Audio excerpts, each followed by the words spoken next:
I'm John Griswold, the conservator at the Norton Simon Museum, charged with preservation of all collections.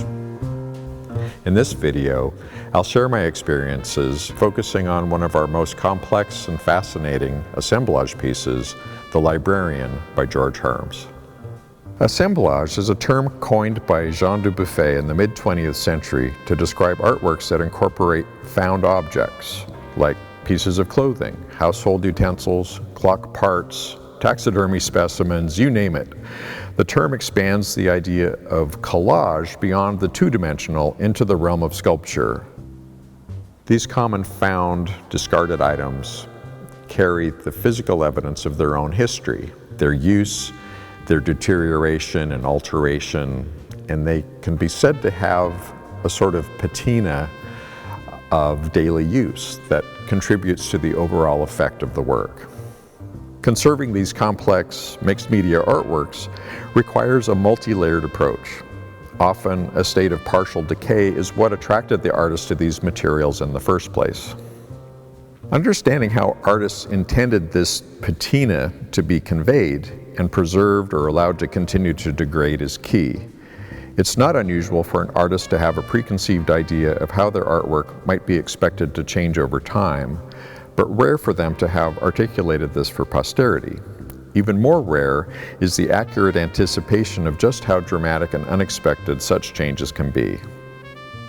In making this iconic early work, The Librarian, George Herms picked already distorted, moldy books from a dump in the San Francisco Bay Area, their brittle pages fanning out like flower blossoms as they dried. Fungal rot and acid degradation had already established a strong foothold when Herms plucked them from the garbage. The artist nailed the books and other ephemera to the wooden cross planks at the heart of The Librarian.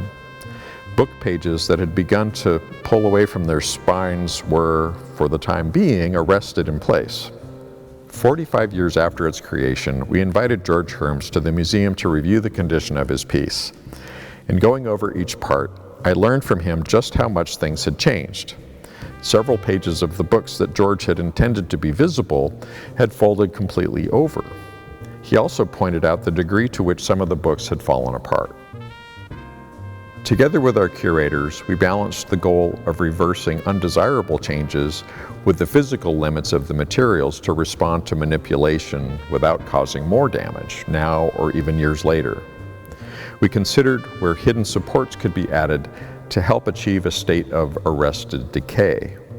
A few tiny strips of Japanese tissue, for example, extremely thin but strong due to their long, overlapping mulberry fibers, were glued with easily reversible adhesive across some of the weakest points of the deteriorating book spines.